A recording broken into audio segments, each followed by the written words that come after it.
All right, let's get started. Welcome everybody. Thank you for joining us for our Problem Solving Moving Guided Pathways Online webinar series. This is our first in our April weekly series.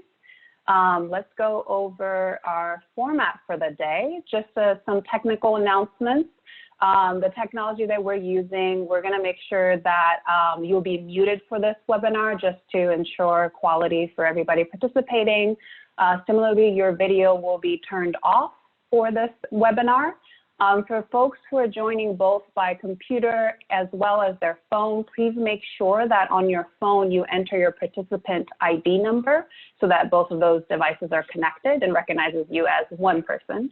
And if you're experiencing any technical issues, please feel free to ask for help in the chat that you'll see at the bottom right corner of your screen, and type in tech and then whatever issue that you're experiencing. And one of our team members will reach out to you privately to resolve this issue.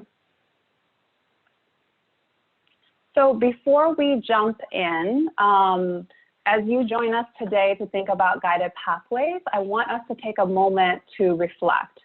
What is your why? What is the one thing that's really keeping you going and motivated right now despite everything that's going on? I want everybody to think on their own for 1 minute. I'm going to give everybody 1 minute to think and keep this in your mind as we go through this webinar today. So 1 minute.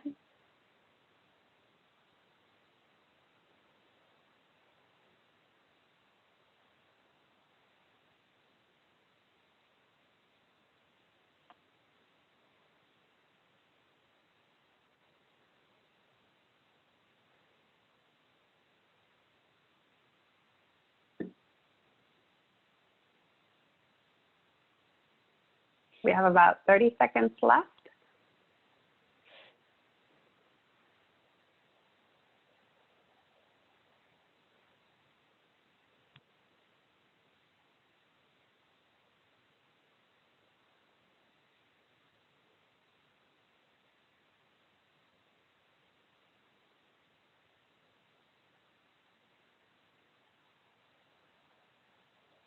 All right, now let's get started. I just wanted us to take a moment in our really busy days as we're running through different Zoom meetings to just take a quiet moment of reflection before we get started. Okay, so let's move on to our introduction. My name is Shia Smith-Miyazaki. I'm a director with Career Ladders Project. I am your facilitator for today. With support from the California Community College's Chancellor's Office and other philanthropic partners, we at the Career Ladders Project provide guided pathways and other capacity building support for community colleges across California. Today's webinar is powered by a beautiful team that you see on the screen, mostly working behind the scenes, so you may not see their faces, but a team that includes Chris Palmer, Valeria Torres, as well as Naomi Castro.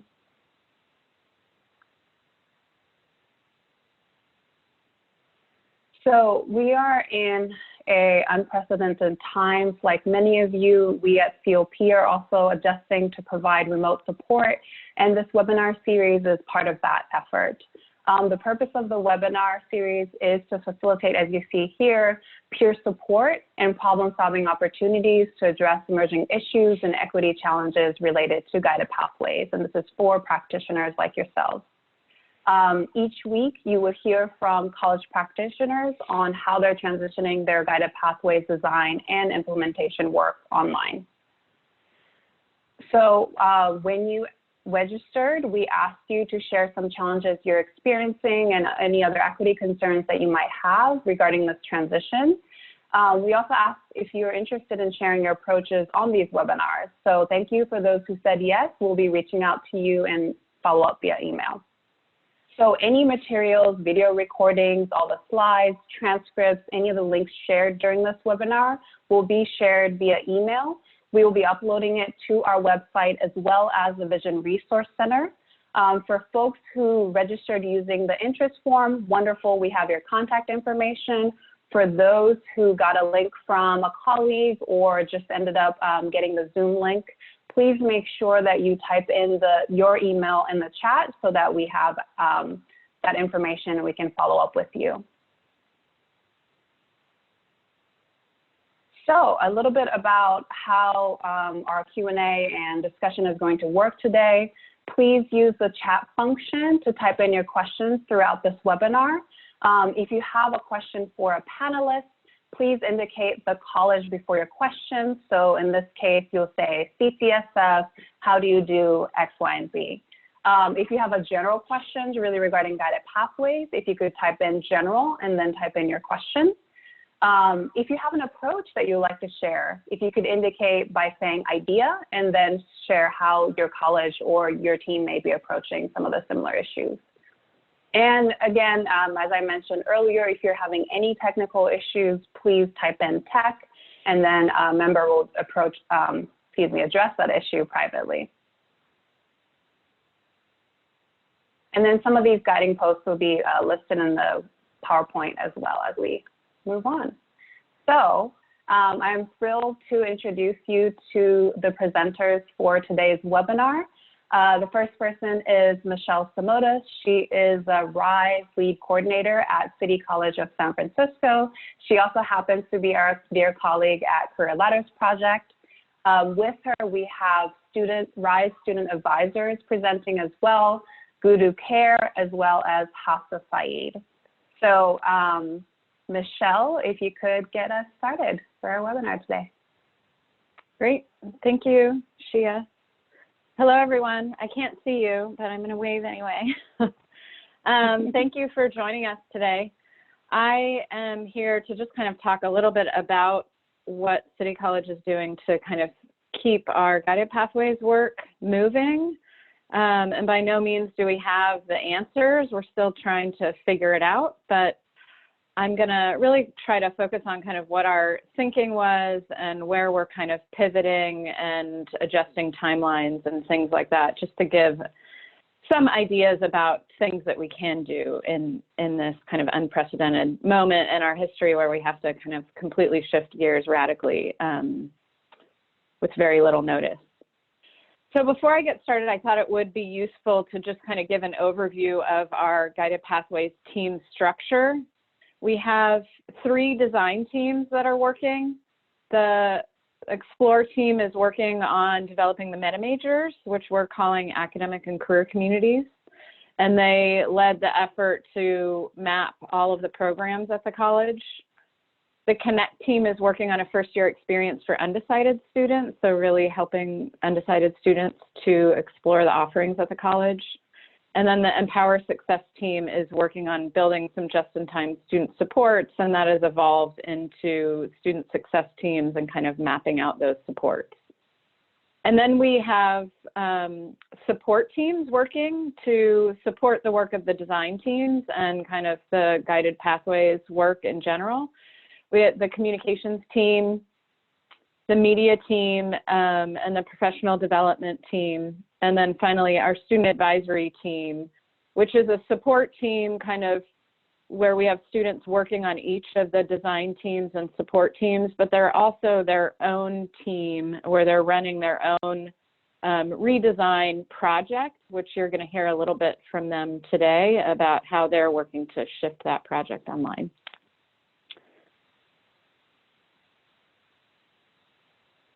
Thank you.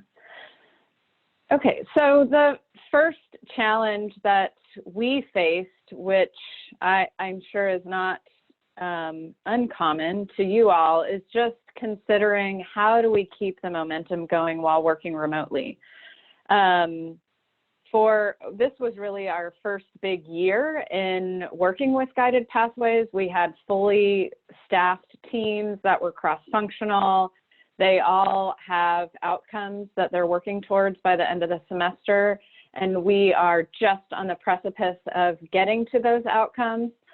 So our goal really was to help the teams to meet the outcomes that we had set out when, wherever that was possible. We did have to kind of work to adjust some of the outcomes because some things couldn't get done this year. But that was kind of primarily our goal. And the reason that it feels so urgent is the Guided Pathways funding is getting cut in half essentially next year. So we will not have the big teams that we have this year, next year. We will have the lead coordinator position, my position, we'll have the RISE student advisory team, and maybe we'll have one other coordinator position. So we're gonna kind of drastically dwindle down the support that we have. So the first thing that we kind of looked at is we reassessed the projects to really kind of get a sense of what can keep moving forward via Zoom meetings, what maybe we need to place on hold until we're meeting in person again, and what kind of needs to be adjusted a little bit. And in that, we just kind of looked at our project timelines. So with the Explore team, that we had just gotten through the meta majors. Our website is being redeveloped and set to launch in July with the meta majors.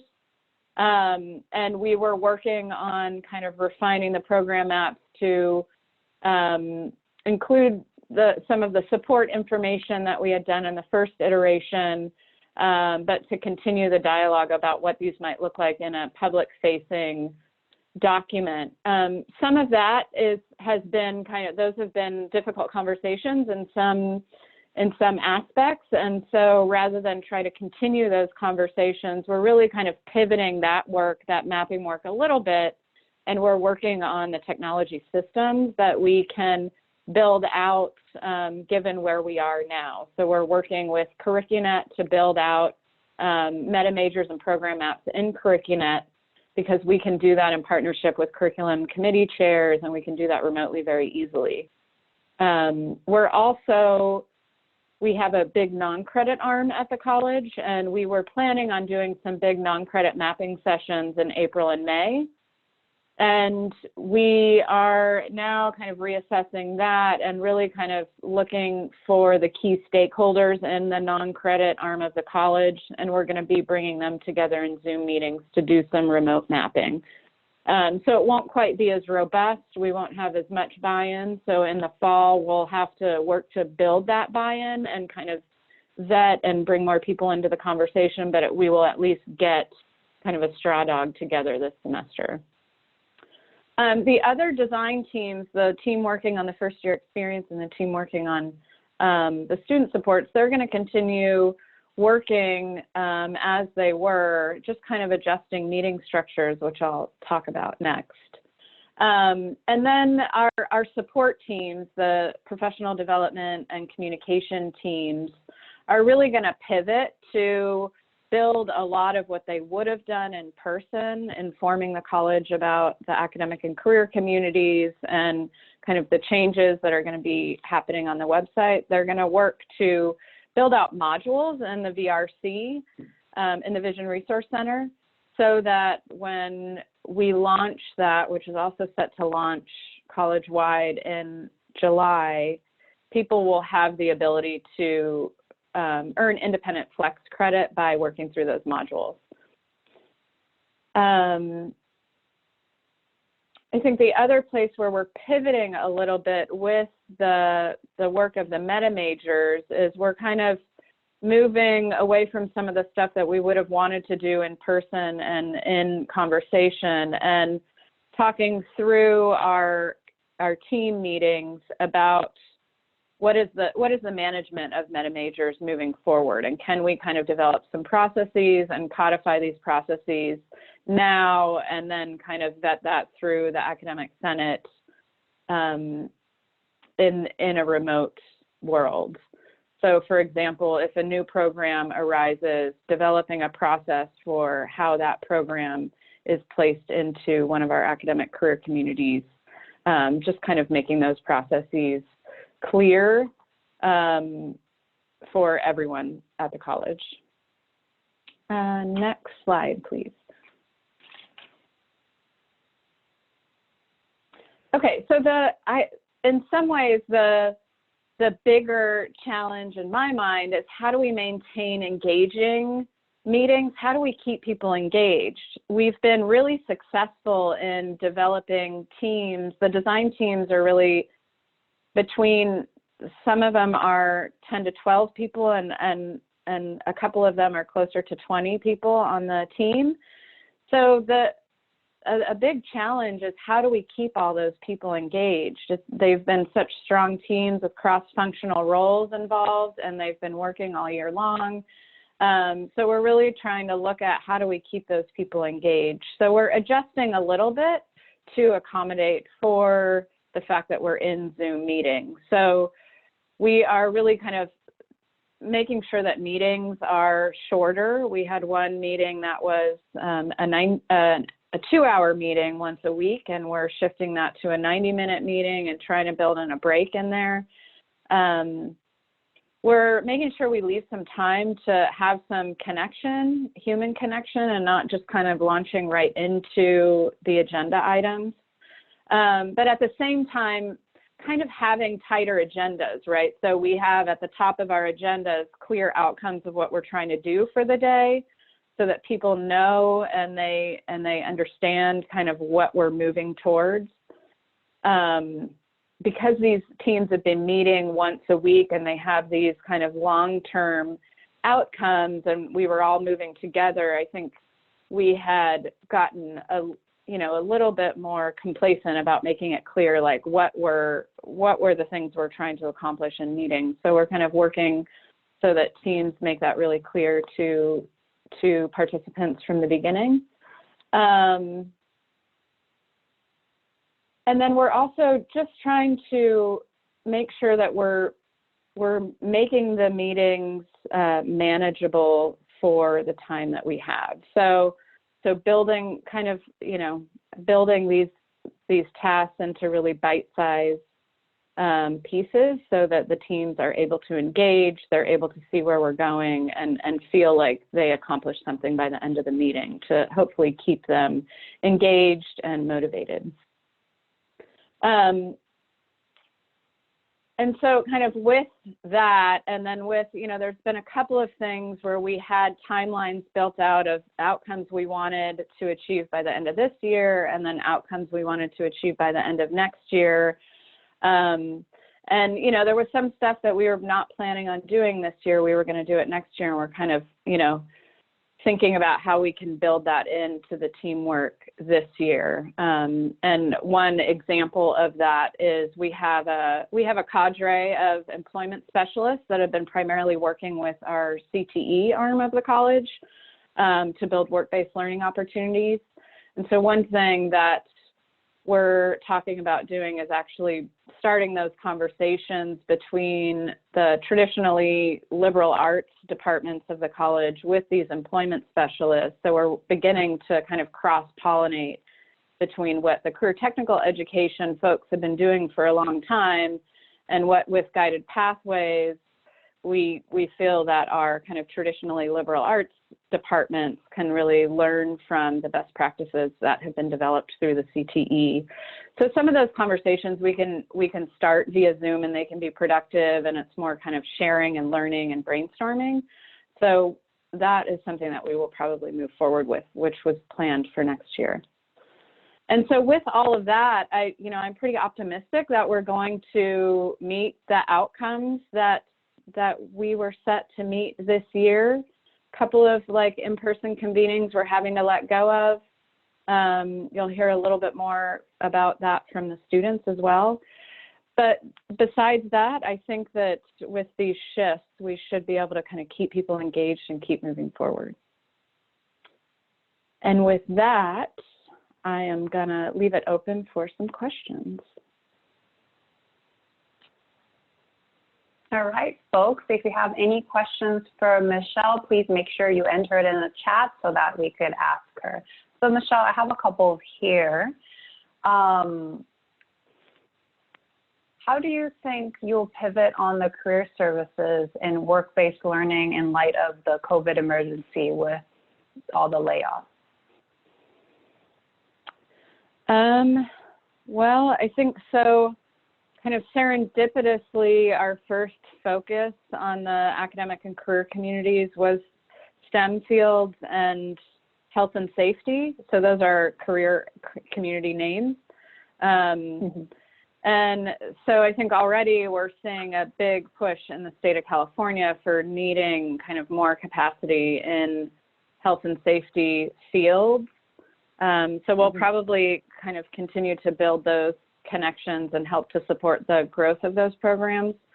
And then similarly in the STEM fields, I think that is where we have a lot of departments like biology and chemistry, physics, that have not been kind of attached really to the CTE side of the college. And so really kind of setting up some sessions where our internet security departments or computer science departments who have been a part of CTE departments and a part of a lot of the funding that has come down building CTE pathways with work-based learning opportunities, we can really get those departments in the room kind of learning from each other. And I think that's kind of the approach that we will take at this point. I mean, there's so much uncertainty as far as what our job prospects will look like after this. I think that we don't really know. Things are going to change, and we don't really know the impact of that. So focusing on where we know there will still be a lot of viability and a lot of demand, I think is where we will start. Yeah, thank you, Michelle. I think this is a tough question to answer. Yeah. We have another question. Have you found that the people in the various design teams still are willing and able to participate given the work they're needing to do with courses going online? They are. We gave everybody kind of 2 weeks off as faculty were moving their classes online and getting that going. So we kind of postponed meetings for the first week back after spring break when they started teaching online, and just started up again this week.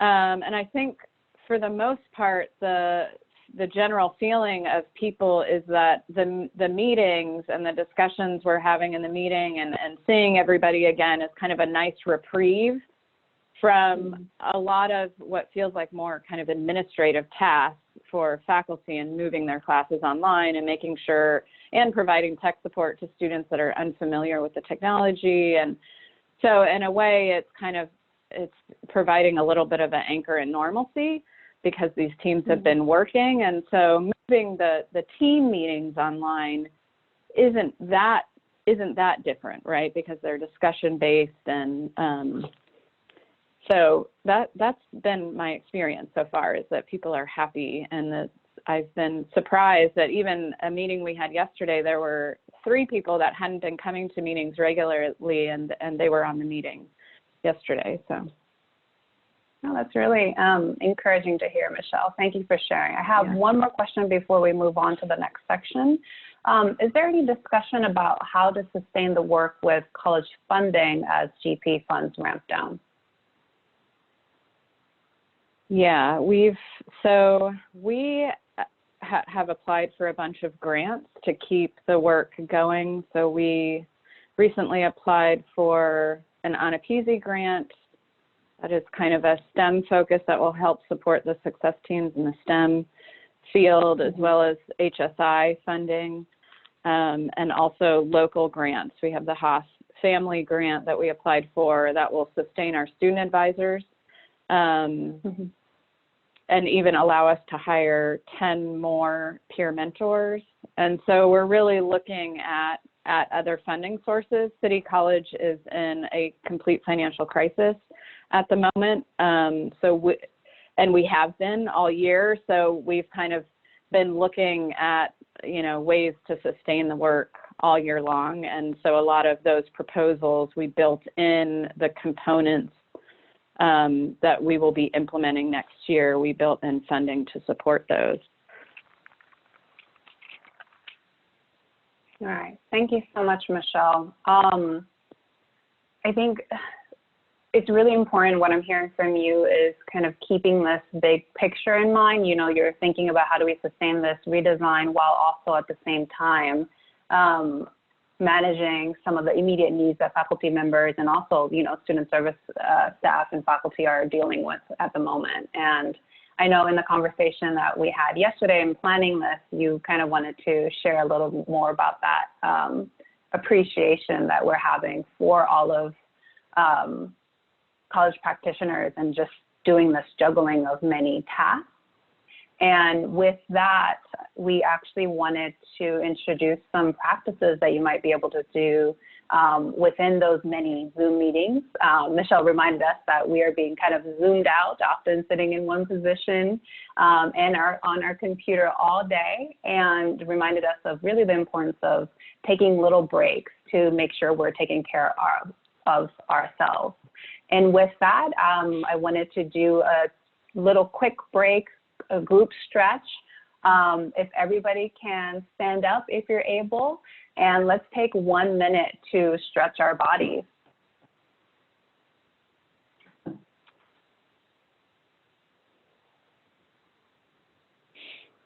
I don't know if you all have a favorite stretch, but I'm going to time it for 1 minute. And the only thing that I ask that you do is take a deep breath in, deep breath out. Deep breath in, deep breath out. And just stretch whatever part of your body that you have not been moving until right now at 11:30 a.m. Just get that deep stretch.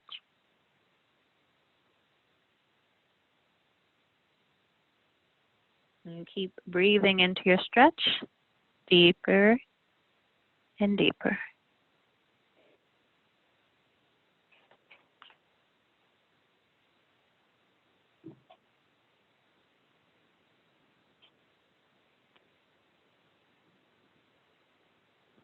Take one last deep breath.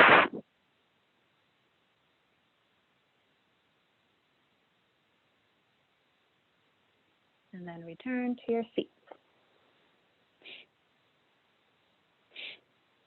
Okay, I'm feeling a lot calmer. I was a little stressed earlier, but feeling a little calmer after breathing for a minute. And now we are going to hear from our wonderful student advisor. Hafsah and Gudu, take it away. Perfect. Thank you. Hello, everyone. Hope you're doing well and staying safe. And I would like to start off by giving a little bit of introduction of our student advisory team.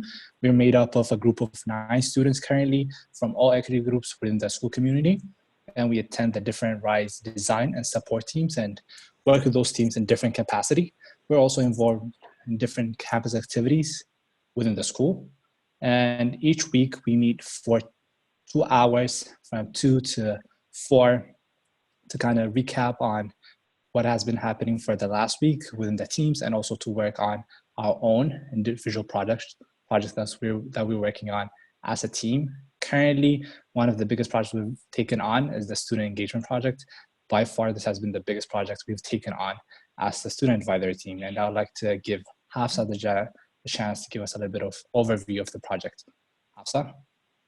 Hi everyone, my name is Hafsah. I hope you are all staying well and healthy.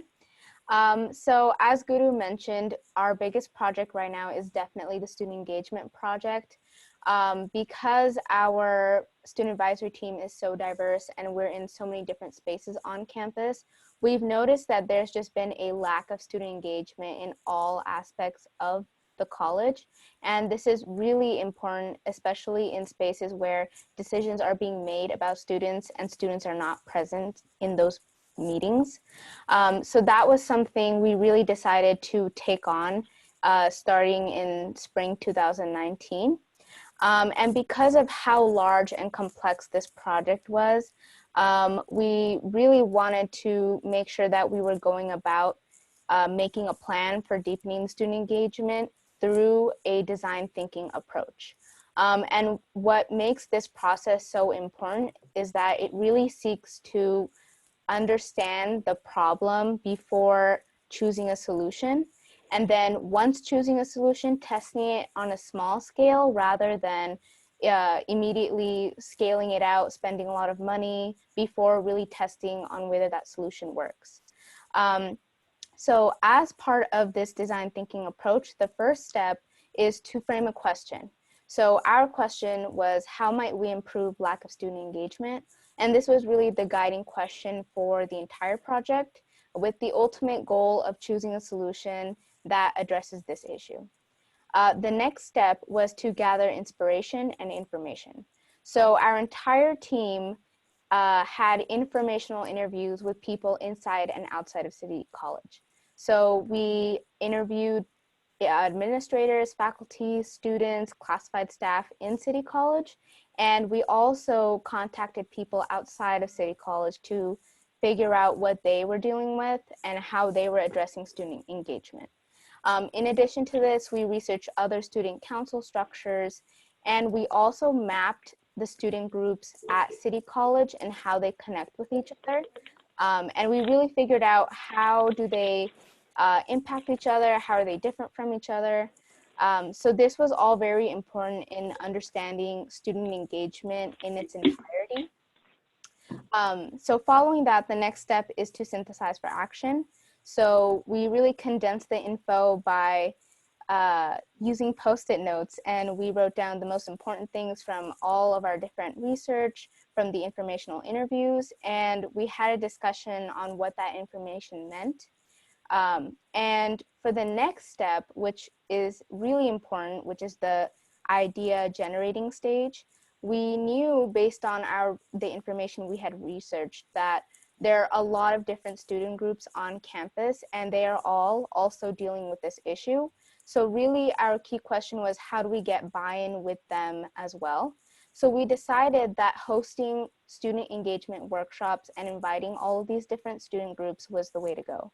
So we had 2 student workshops this semester, and the first one was really an introductory workshop. So, we all introduced ourselves, we got to know each other, we had some really great conversations and idea generation right away. It wasn't super in-depth because it was our first meeting, but it was a really great start. Our second workshop was a presentation on student rights within the shared governance process. And by the end of this meeting, we had been doing student feedback forms, and we knew that our audience was ready to really start the concrete action plans, and we were also ready for that. So we decided, okay, our third and final workshop will be like the culmination of all of our work. That's going to be where we're really having a 2-hour workshop to generate solutions on our question to improve lack of student engagement. And as we were in the middle of planning the third workshop, the COVID-19 started to spread, and we were notified of the stay-in-place order. So that is really where we were at the time of the shelter-in-place order. And now it really informs our current issue, which is, what do we do with this third workshop? Because we can't really choose a solution, or how the solution that we choose really depends on what we do with this third workshop. And I'll pass it over to Gudu to explain that issue a little more in depth. Thank you, Hafsah. And if we could get the next slide, please. So just to follow up on what Hafsah said, we want to have a third and final in-person workshop to kind of help us to move on to the next stage of our design thinking, which is the making the ideas more tangible. But because of the stay-in-place order, we were not sure if the online workshop is going to be productive or successful as the last 2. And some of the issues that we thought as a team was that many students might not have the online access, which might affect the meeting attendance.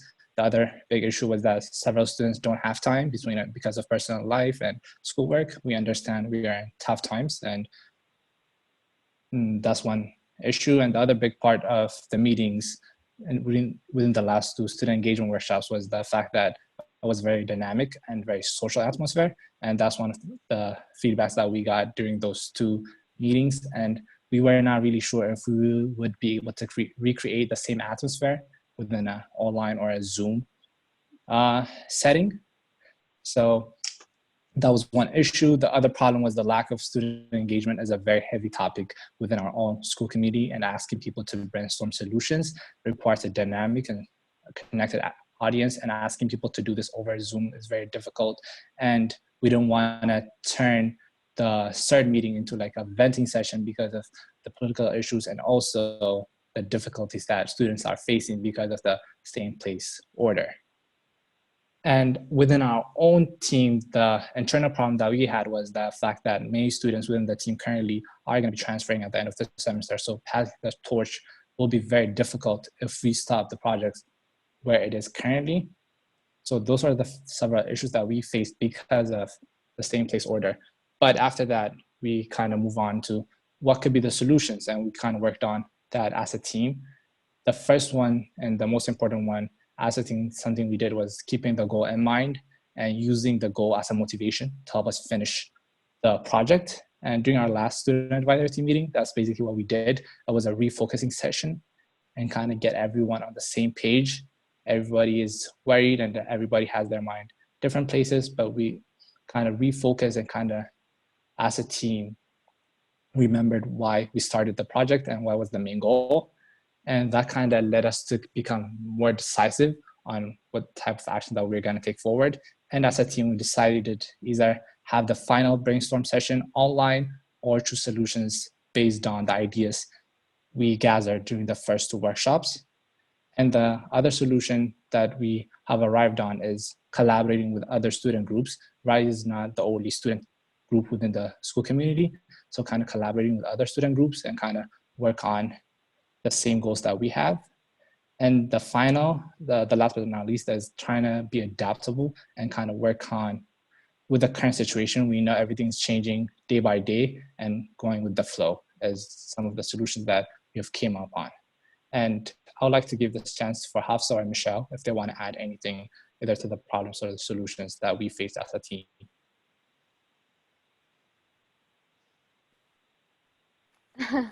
Yeah, I just wanted to emphasize, I think right now our team is kind of split between either having the final solution brainstorm session online or just going with the information we've already gathered. That's really kind of where we're stuck right now. Michelle, do you have anything to add? I think the only thing that I would add is that the RISE student advisors kind of embarked on this project because we were really struggling widely with getting students involved in participatory governance committees and in clubs and helping to keep the whole, associated students part of shared governance going. And so they really did this kind of amazing job of gathering all the information to understand the problem while also inviting other student groups in some of those student groups didn't always have really good feelings about the RISE student advisors because they were getting paid and other student groups were not getting paid. And so that created some tension. But the workshops really brought everybody together and brought people kind of talking and problem solving together. And so it really was kind of an amazing moment of bringing kind of disparate groups that were, not always in agreement about how to move forward because every group had a different idea about what would work. Some were more activist spirited, some wanted to work within the system, some had other ideas. And so they really did bring all of those groups together to have really productive conversations that built a lot of community amongst the student leaders. And so I just want to acknowledge that. So now this challenge of like, we know we can't recreate that in a virtual workshop, but what can we do? Because they've done all this work. And so they really want to get it to a place where they can pass the torch to the next student leader. So that's all I would add.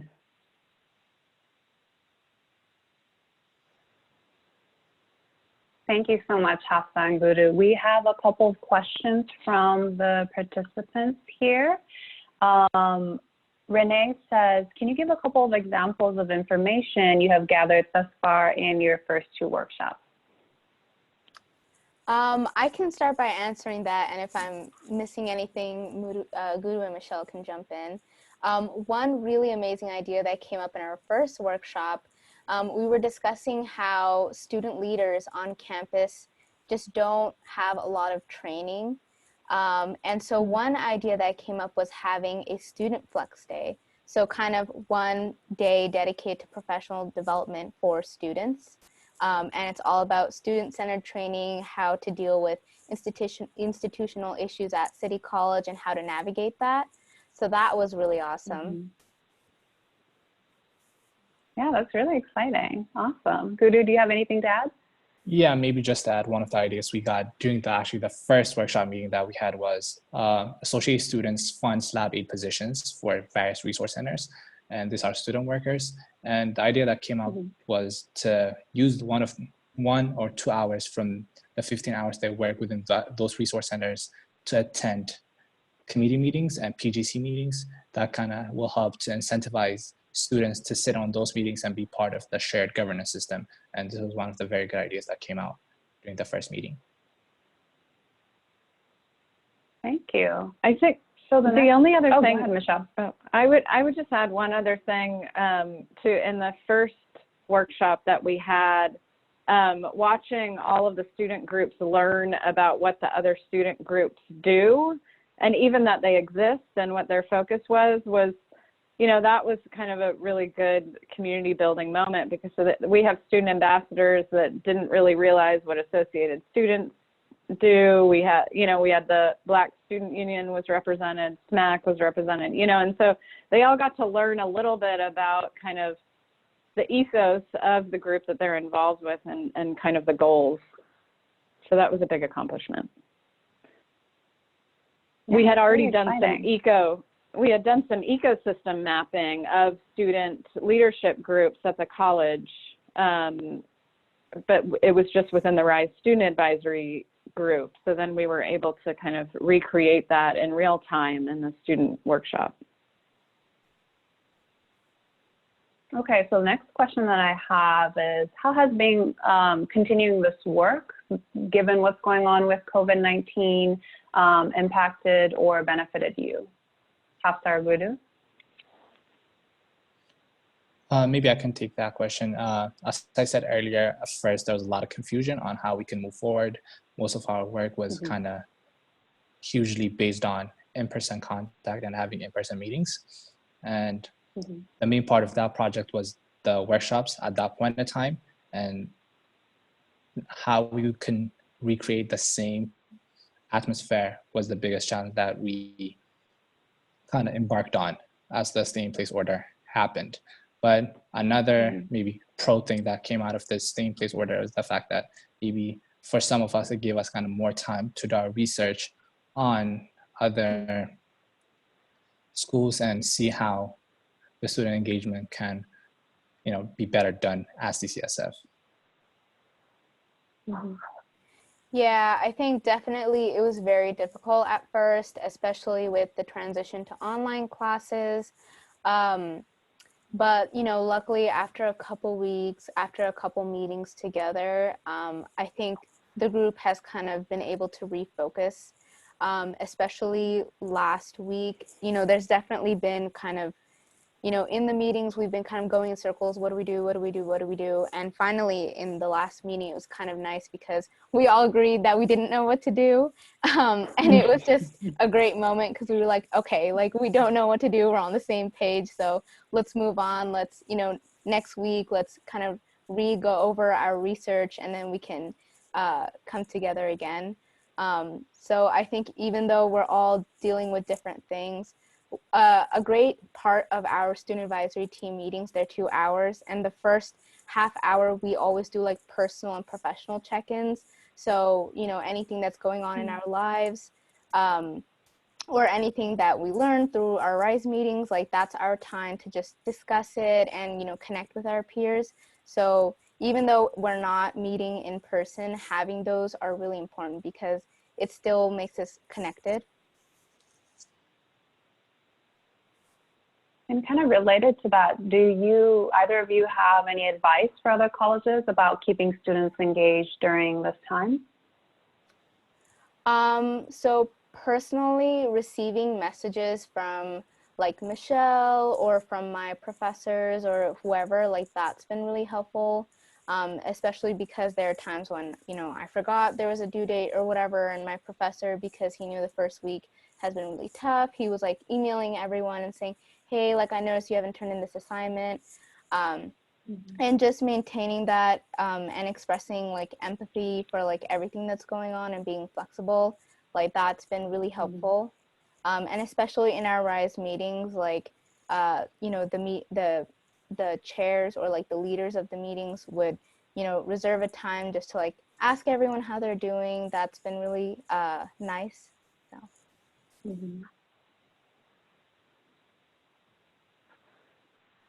Maybe I would like to just second what Hafsah just said. Definitely at this point in time, students are also, you know, it's a very hard time for students as, you know, their job, their school, a lot of things are changing, and just kind of checking up on students and seeing how they're doing, and kind of giving them time also kind of to get their life kind of together and kind of refocus and come back is very important, rather than kind of going full force as, you know, you were going before the stay in place in order, kind of acknowledging that things have changed, giving students time to recharge and kind of refocus is very important.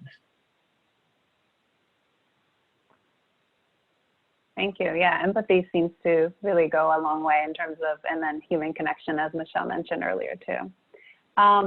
I have a question just to kind of pivot back more to the 2 workshops that you have done already. How did you incentivize other students and student groups to come to those workshops? Well, our first workshop was really where we saw like the excitement among the different student groups. As we mentioned before, like all the different student groups know that there's a problem with student engagement. It's something that they've all been dealing with. So, you know, and a big part of RISE at City College, because City College in general is just so siloed. And, you know, Michelle has been doing this with the other meetings as well, is just getting everyone in the same room. So that was something we kind of, you know, took from her, and we, you know, recreated that in our meetings. So just having everyone in the same room was enough to see the visible excitement. And I mean, I just remember like there were some students who were like, oh my God, like we've been talking about these issues in our own group for so long, and it's so nice to hear that you guys have been dealing with them as well. And just seeing that, like, you know, having other students there who can relate to those student issues was just so exciting to see.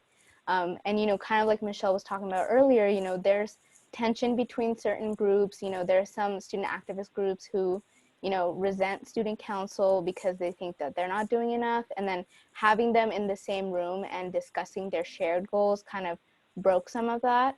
So it was very powerful. And of course, you know, oh yeah, go ahead, Gudu. No, finish. No, it's okay, you can go ahead. Okay, so just to speak on maybe a little bit about the incentives, is that we offered food and drinks, even if that's not a lot. That kind of created the social atmosphere that we wanted to create. It was not a per se meeting where you just listen when one person talk. Most of the activities were like team building, kind of listening one another, and having those food and drinks and kind of making it social was a big part of his success and being very productive. I think the other thing oh, go ahead. I would just add, Hafsah and Gudu are very humble. So I just want to kind of pat them on the back a little bit. They also carefully planned the workshop, right? And so everybody had a role. The facilitators knew exactly what they were doing. They broke things up with activities. So it was carefully planned to make sure that students were engaged, that they had the opportunity to stand up and kind of, you know, walk over and do to somebody that they hadn't spoken with, you know, and all of that was kind of part of some of the training that all of the guided pathways teams went through with the design thinking training at the beginning of the semester. And then they really just took it and built it into, you know, what would work for them and in their own workshop. And they did a really good job of that. They planned very well. Yeah, it sounds like a lot of coalition building or engagement that you or any teams will be doing with any kind of guided pathways work, but you as student leaders are focusing on your students, fellow students, to do kind of similar work. And I think that's really exciting. You mentioned, both of you mentioned that I think a lot of the student leaders in the advisory team are either graduating or transferring. So as you reflect on your experience, I would love to know, what was your experience like? What was it like to be part of this team for the last, I think, a year or so? I think, so Gudu and I are actually both transferring at the end of the semester. So definitely I've thought about this a lot, especially because RISE relates to my major so well. I'm a political science major, so I've learned so much throughout this entire process. I think I've been with RISE for about 3 semesters now, and like I can't even like properly express how much I've learned. I've learned so much about, you know, grassroots action, how to deal with, you know, political chaos, and how to kind of be empathetic and still be motivated throughout all of that. And I think really, you know, something I really took away from RISE is, you know, how important it is to maintain personal connection and, you know, uniting with other people despite all of your differences. Yeah. Thank you. So for me, I feel like Hafsah just took the words right out of my mouth. But same thing in my time in RISE, it was just overload of information, and it's just a life-changing experience for me to some extent, because the work that RISE is doing very extensive, and it's gonna change the CCSF for the better. That's how I feel like it, and being part of that change was very overwhelming at sometimes, but it was also it's something that makes me very proud to be part of it. And as Hafsah said, kind of working as a team is something that I realized, and how you can successfully work as a team is one of the biggest things I have taken out of RISE. Thank you so much for sharing. And I just also wanted to share from the chat. I know you're not looking at it right now, but people are saying congratulations to both of you for your transfer, upcoming transfer. So awesome. We also have a couple of questions pivoting back to Michelle, some of the pieces that you were touching on earlier. We have a question about, let's see. How are you able to create activities for students given all the virtual transition that's going on? Activities with the student advisory team, or activities, or are they talking about like things that we had planned to do in the future?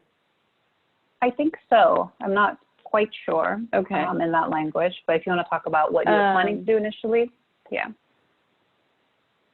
So yeah, I mean, we have a big outreach event that we were planning in May that has for now just been canceled, but another event that we were planning, really kind of taking what the students came up with this idea of a student flex day, and we kind of spun it a little bit to turn it into really a kind of a welcome, you know, kind of a welcome day, right? But building off that idea of having workshops that students can go to and learn about different aspects of the college.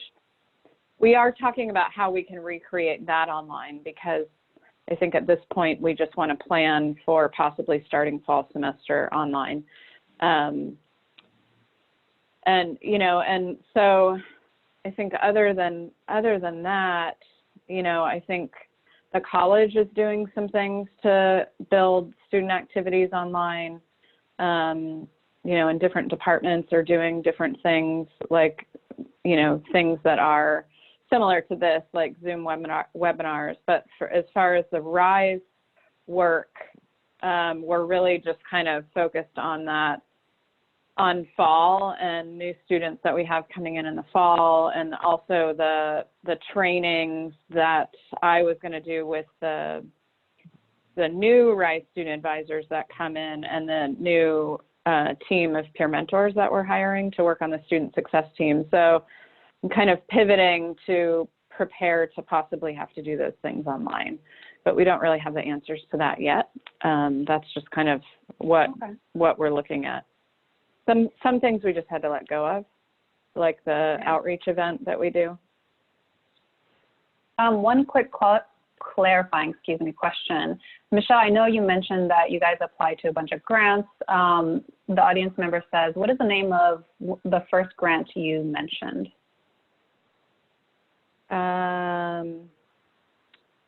I don't remember, maybe the Anapisi grant. So it's similar to the HSI grant, but it's for Asian Pacific Islander. I forget what the whole acronym is, but it's a federal grant that we applied for. That this year there just happened to be a STEM focus. So the combination of that, or maybe it was HSI that had the STEM focus. I can't remember maybe it was HSI that had the STEM focus. But it's very similar to the HSI grant, but for Asian Pacific Islander populations. So we are one of the few colleges in the California Community College system that has a high enough percentage of both Asian Pacific Islander and Latinx populations in order to qualify for those. I think it's 25% of the student population on both. Okay. And then we could take one final question. It looks like there's a comment about a lot of people have taken a pause with guided pathways given this crisis. Any advice about how to regroup now in 1 minute?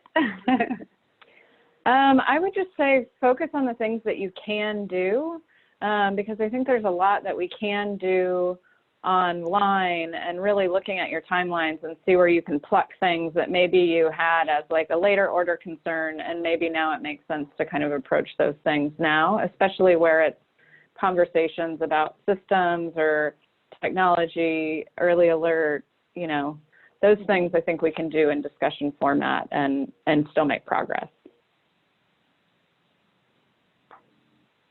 Thank you so much. Michelle, Hafsah, Gudu, I think I speak for all of us, so I just wanted to say thank you so much for sharing how you're pivoting, but also I think I'm walking away with a lot of hope and a lot of optimism. There's just so much enthusiasm and excitement that Hafsah and Gudu had shared that I'm just really grateful that you are sharing this time with us, and I really, really appreciate you for sharing. Thank you so much. Yeah. Thank you. And thank you. Thank you. And I want to thank everybody. Oh, go ahead. Yeah. Thank everybody for joining us. It's nice to see the community, and I think we are all in this and kind of improvising as we go. So it's great to share ideas and to see so many people engaged. And feel free to email me if you have any questions. I'm happy to connect you or brainstorm or share ideas about anything. Thank you so much, Michelle. And I just wanted to remind everybody, again, thank you so much for joining us today. I hope you learned a lot. We would love to continue this conversation going. We are going to have our next webinar series next Wednesday, same time from 11 a.m. to noon. All the resources from today, so our video recording, PowerPoint, any other links that we shared, all of this is going to be uploaded to both our website as well as the Vision Resource Center. And if we have your email address and you signed up during with our interest form, then we're going to be able to follow up with you and share this link. If you haven't signed up, please make sure you drop your email address in the chat, and then we'll be able to follow up with you. And just so you know, the website landing page that we've created, this link we'll share with you, this is going to be updated each week. So all the different webinar series will be uploaded here, and you'll be able to go back and find this information. I also wanted to mention that the topics and the challenges that you raised, this is what we're responding to from the survey. One of the key pieces was how to keep the momentum going, how do we cultivate community, and I know that the presenters today were able to kind of touch upon these topics. Next week's topics include focus on the guided entry part of Guided Pathways and moving that work online, which includes the first year experience and other student support. So please join us next week. And thank you again for joining us. I know this is a very, very busy and somewhat chaotic time for all of us. So I appreciate you taking your time to join us today. This is the end of our webinar today. We will leave the chat open for about 5 more minutes. Feel free to comment on chat if you have additional questions, if you have challenges that you would like to share and want us to consider for future. Thank you so much. Thank you to our presenters. Thank you so much for joining. We'll just end the webinar here, but we'll keep the chat open if you'd like to comment. Thank you so much.